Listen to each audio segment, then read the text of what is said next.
What's up, DC Nation? Welcome back to another video on Superman and Lois. It's been a while since we checked out this show. This is Season 3, Episode 1, titled Closure. Now, last season, we had Ali Alston, basically Parasite as the villain. We had Bizarro World. It was actually a really good season. I still think Season 1 is better, though, because Season 2 did have its moments when it dragged a little bit, but most of the season was really good, especially the finale when Superman just got leveled up. And how he beats Ali Alston, like that one scene in the Season 2 finale, Waiting for Superman, when Superman gets out of the sun, his powers are back, but they're on like another level, and he's just flying through the world, and you got Lana being like, Clark. And then Lois says Clark, Lana says Superman. And just everybody seeing Superman, hope arriving, saving the world. It was a really good finale, and I'm excited for this season. I'm a little off-put by Lex Luthor, because Lex Luthor, okay, yeah, you gotta have him involved when you got Superman, and we're 3 seasons in, so it makes sense, but I guess lately when it's for Superman and Batman, when Lex shows up for Superman, I feel like that's like the last resort and it's not done well, or Lex has just been involved too much, and I'm always worried when he shows up in a property now. Same for like the Joker for Batman, like the Joker more than Lex, but here, like, for example, on Titans, Lex was not that good in my opinion. And also, for some reason, there's this new trend going on with Lex when they cast actors and they have him show up on a TV show, that Lex has to have like a beard or a lot of facial hair, which my favorite live-action version of Lex Luthor is not actually the one from the original Superman movies, but the one from Smallville, Michael Rosenbaum. That's my favorite Lex Luthor.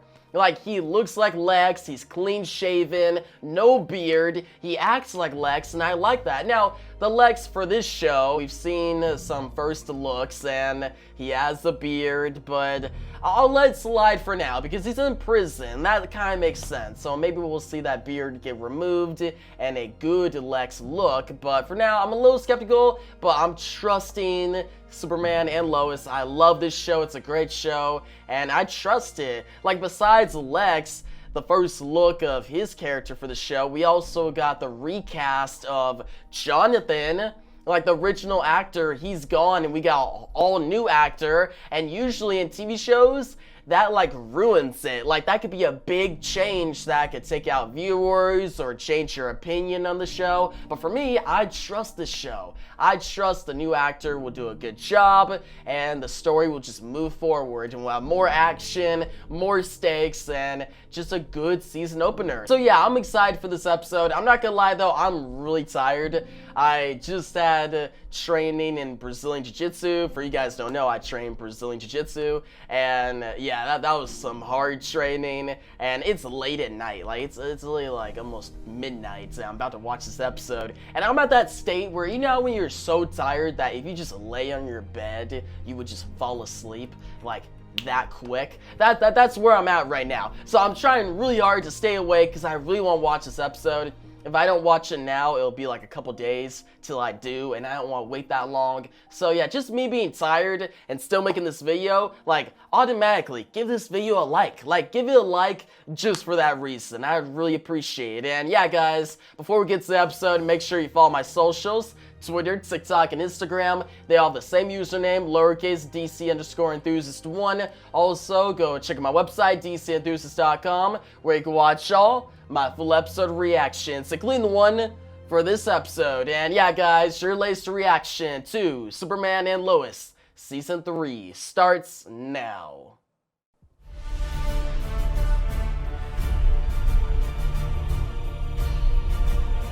Whoa, okay, let's go, Clark, my boy. I think the episode's called Closer. Yeah, I was wrong about that. It's like Closure. You'll see him again, Clark. Some Superman action. Oh, okay. My boy. Aw, this theme. I miss this theme. It's been way too long. But yeah. Clark, he got busy. Superman, you know, had a super good time in the bed. Oh, they're both flying? Wait. Is that Jonathan and Jordan?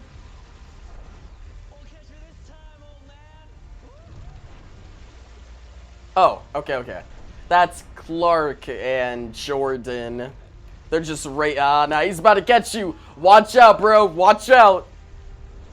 Dude, this is actually so fun, and the CGI looks good.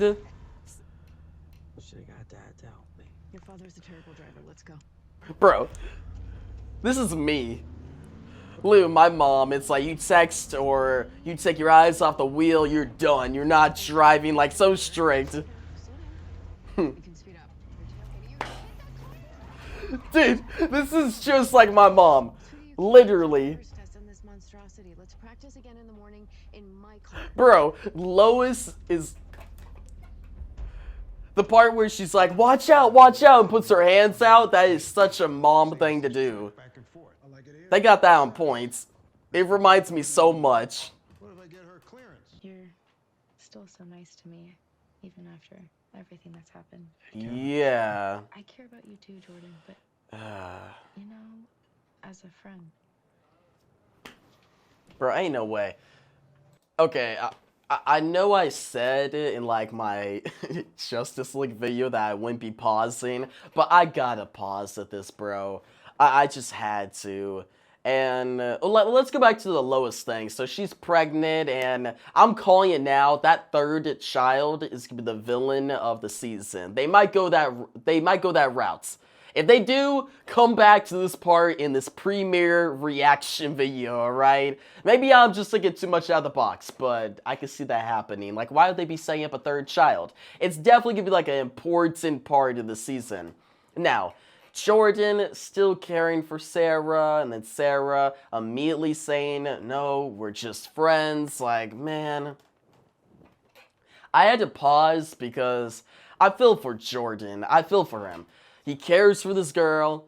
They had some time together, and then basically it didn't go well. Like, they ended their relationship, you could call it.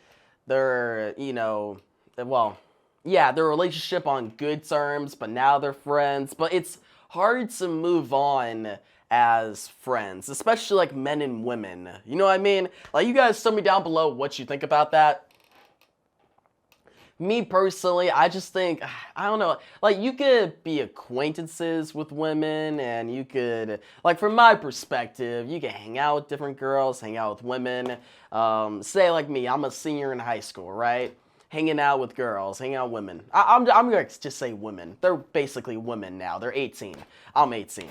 So, women, hanging out with them. It's might be acquaintances and around groups, but actually hanging out with them one-on-one, you just can't do that as friends. I feel like maybe if you have like a homegirl, like, maybe, but most of the time, there's gonna be some tension, you know? And once, like, a woman draws that line and says, oh, no, it's just gonna be friends, my whole attitude is, okay, I'm moving on. Like, I don't have time to spend on just, being friends and giving all this attention and trying to be a genuine guy and, you know, be really nice. Nah. I'll move on to the next, you know? I'm too busy to focus on that woman, you know? Where here, Jordan... He's focusing too much on Sarah. Like, Sarah said, Lily, let's just be friends and stuff. And, dude, they went through a lot. They were really a full-blown relationship for the end of Season 1, Season 2, and then there was some problems. And actually, I forgot. Sarah technically cheated on him. And I know some people are like, oh, she didn't cheat on him with a guy. It was with a girl. Nah, same thing. It's cheating. And she's the one that did it. And yeah, all the problems that came with it, and the fact that Jordan is, like, Jordan's a good guy. He's still being nice, he's not being mean, but in reality, like, in a situation like this, if I was Jordan, I'd just move on. And I know it's a small town, it's really hard to move on because you still see Sarah a lot, but I wouldn't be going to like these places and having one-on-one conversations and spending my time. And not like if I see her, like say I was Jordan and I saw Sarah and she's out on the street, I'd be like, hey, what's up? Like have a quick talk and that's it. But not spend so much time. Like, hey, we're just friends or we're acquaintances. I'm moving on. I got too many great things to do. That's my perspective on it. I'm gonna stop pausing. That's my one pause for this episode. I just had to do it because it related to me, all right? It related to me, and I wanted to give my 2 cents on it. Sarah, you're the only one that knows about my secret. Exactly. Oh yeah, I forgot about that. You know She what? knows the The secret. biggest event on my social calendar is a party for teenagers. Kyle and Chrissy, bro, I'm just, you know, matching all these characters up. Raise you my daughter's quinceañera. Sorry, that was pretty tragic. Yeah. Well, tragic is kind of how I roll these days. You're certainly not. I don't know if I see that. Like, I actually hope they just stay. What? I appreciate the company. Yo. Dude, that suit does look better. Let me... They removed, like, the lines on the suit. Oh. Is that the one guy from the episode, A Brief Reminiscence in Between Cataclysmic Events? He's from the comics. I forgot his name, though. He's a returning villain, though, on this show. Ooh. Ooh. Oh, okay. Okay. Bro, chills. That was actually really epic. Like, epic for no reason, actually. It's just him walking out of a fire. Whoa. Okay. Okay. The action looks good, man. What is that villain's name, though? I forgot his name.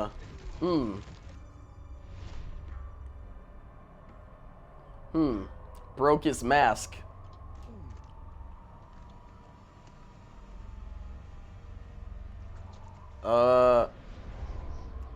Yo.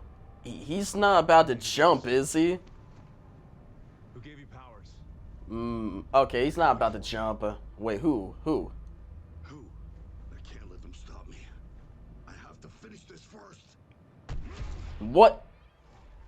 Yo, dude, the shot of Superman looking across and that villain looking out, that was actually a really good scene. And somebody's coming after him. Is it Lex?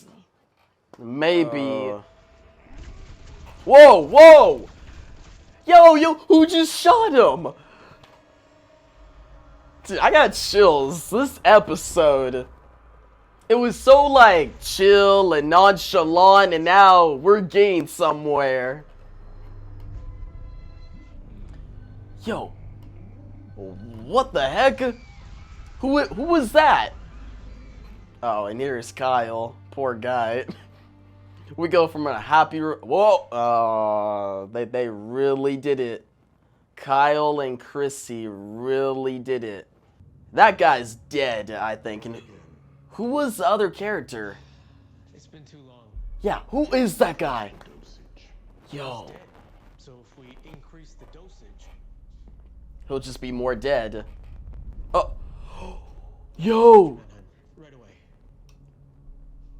Tobias. Or Tobias from Arrow. That is the same actor who played Tobias, I think, right? Wasn't it Tobias? Like, the very first villain in Arrow Season 5?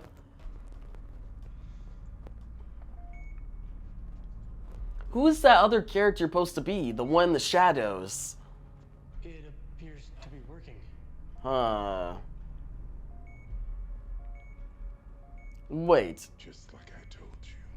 They're bringing that guy back to life? Is that... We're getting closer. Closer. Ooh. Okay. Dude, that was actually really interesting. I really dug that ending. Like, introduce the villains. We got Bruno Mannheim, played by a great actor. I'm pretty sure he played Tobias. I'll double check that. And then we got some scientist that's working on, and there's this dead villain, and they're bringing that dead villain back to life. And we got another character that's in the shadows that, honestly, now I think about it, looks kind of like Onomatopoeia, I think. I'm not entirely sure, like just the face. That's what came to my mind first, but that's another Arrow villain. Because I thought about, okay, the actor who plays Bruno Mannheim was Tobias on Arrow, and then I thought about Green Arrow, and one of Green Arrow's villains in the Kevin Smith run was Onomatopoeia, and then I looked at that character in the shadows and thought Onomatopoeia. Like, you know how I just be connecting things, I'm trying to make up a narrative. That's what I'm trying to do here. But hey, the villains are interesting. The whole subplot of Lois is interesting, and yeah, I'll go over my thoughts on this episode in its entirety and my score in the review portion.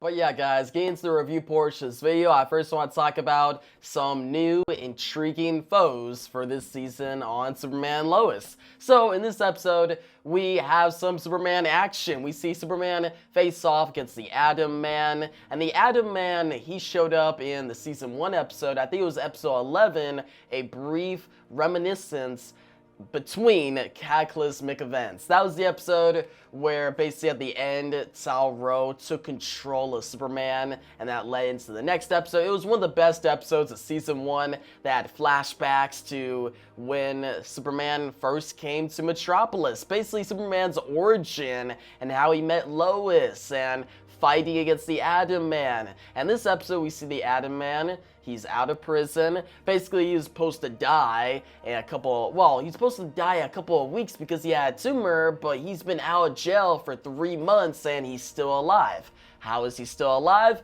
Well, after Superman, he actually doesn't defeat the Atom Man. The Atom Man is actually beating him, but then one of our new intriguing foes, which I did look up and clarify, it was the character in the shadows. I actually got it. Like, I didn't know who it was, but at the end of the episode, I said maybe that's Onomatopoeia from Kevin Smith's Green Arrow run, and it actually is. That is Onomatopoeia. And that's gonna be hard for them to make that character integrate with the rest of the story, because Onomatopoeia is one of those villains that fits so well in comics but could be hard to be translated into live action. But right now it looks like they're doing a good job. Just seeing Onomatopoeia and the shadows intimidating, and the design, like the mask, it looks really cool. But yeah, we have Onomatopoeia. That character, this villain, shows up, takes the Atom Man, and actually kills the Atom Man. Like, the Atom Man gets shot multiple times. And from there, go to the end of the episode,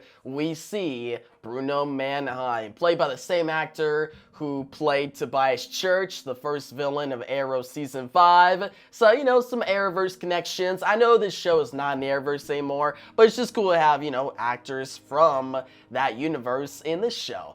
It makes it a little confusing at times, but still cool. But yeah, we got not Tobias Church, but Bruno Mannheim. He's working with Onomatopoeia and this other scientist, and we see them bring the Atom Man back to life. So that's why the Atom Man didn't die in a couple weeks. He's been alive for 3 months because he keeps dying and is brought back to life. So maybe Bruno Mannheim and Onomatopoeia are basically bringing villains back from the dead.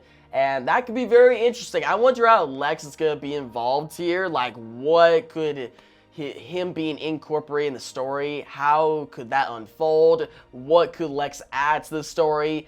Did Lex die and maybe Bruno Mannheim and Onomatopoeia is bringing him back to life? Like, maybe Lex dies in prison and then he gets brought back to life, Superman's greatest foe. That would be really interesting. But either way, these new foes are intriguing. I did get that ending for this episode, really cemented them and got me invested. Like, I'm actually excited to see what these villains will do in the upcoming episodes. Now on to Lois and Clark, their chemistry reignited. That's my next point. So this episode basically begins with Lois and Clark having sex. Like, they are sexually active, and throughout the episode we're thinking Lois is pregnant, Clark and Lois are talking about it. We see Jordan and Jonathan's birthday parties. They're teens now, and Lois and Clark are ready for another child. But turns out Lois is actually not pregnant, and there's something going on with Lois. I'm excited to find out what's going on with her. I don't really know, like, I actually don't have really any theories with that. Like, I don't know what would be going on with Lois. Like, why would she be having problems that makes it look like she's pregnant, but she's actually not? Maybe she's getting powers. I hope not. That'd be generic. I don't know. We'll see what they come up with. But I do have a theory if she does eventually become pregnant, because I feel like she's going to get pregnant. I feel like that's going to happen in the upcoming episodes. And if Lois and Clark do have another child, could that be a big part of the overarching story for the season? Maybe that third child is the villain or something, you know, like it could be, what about this? Them having a child, Lois and Clark, could lead to so many possibilities in storytelling. Now, some of that storytelling could be very bizarre out there, or it could be very interesting, who knows, but just the possibility of that gets me excited. Now, on to the subplots, okay? We had a lot of subplots in this episode. Good subplots, actually great subplots. We had Chrissy and Kyle, which I would say that was the weakest one, but it convinced me by the end because Kyle is just going through it, the divorce papers, and Kyle and Chrissy being a thing, I never expected that, but it was actually pretty funny. And then the new, actually I'll get to Jonathan at another point, but Jordan flying off on his own, going to Malaysia, his whole subplot with Sarah, that was interesting. I kind of relate to it a little bit, and I enjoyed it. And then Sam and Natalie, their subplot was great. That was actually really good. Like, it was a brief subplot. It didn't need too much attention, but got enough and was good enough for this episode. But let's move on to the new Jonathan. The new actor for Jonathan did do a good job. In my opinion, yeah, he sold me on him being Jonathan. It felt like we didn't miss a beat at all. He has the same mannerisms. He has good acting. He has good chemistry with Jordan's actor. Like, they really feel like brothers on screen. Like, me watching them talk and stuff, I'm like, okay, I can see them being brothers. I actually might like this actor more than the previous one, which I never thought I would say that. Like, I like his scenes with Lois, him driving, and just him talking, and he actually looks more like Jordan. So yeah, I'm giving this new actor a chance. I really like the previous one, but this one could definitely do a great job. Especially by this first episode, this actor's already proven that he's a good actor. I feel like Jonathan is in for some good stories, same for Jordan, and all the characters in this show. I'm excited to see where John Henry Irons will go. And yeah, guys, I enjoyed this episode. This episode did feel like the calm before the storm, same as the season 2 premiere, but I feel like there's a little more. Like, we got introduced to the villains, and we got this Lois and Clark relationship really being developed and showcased more compared to season 2, and I'm hyped, guys. I love this show, and I'm going to give this premiere, season 3 premiere, a 9 out of 10. I highly recommend it. It gets us right back into the story. I'm invested again. But yeah, guys, if you like the video, give it a thumbs. Something new to the channel, make sure to subscribe. Hit that notification bell so you don't miss out on my next Superman and Lois Season 3 reaction and review. And yeah, guys, thanks for watching, and peace out.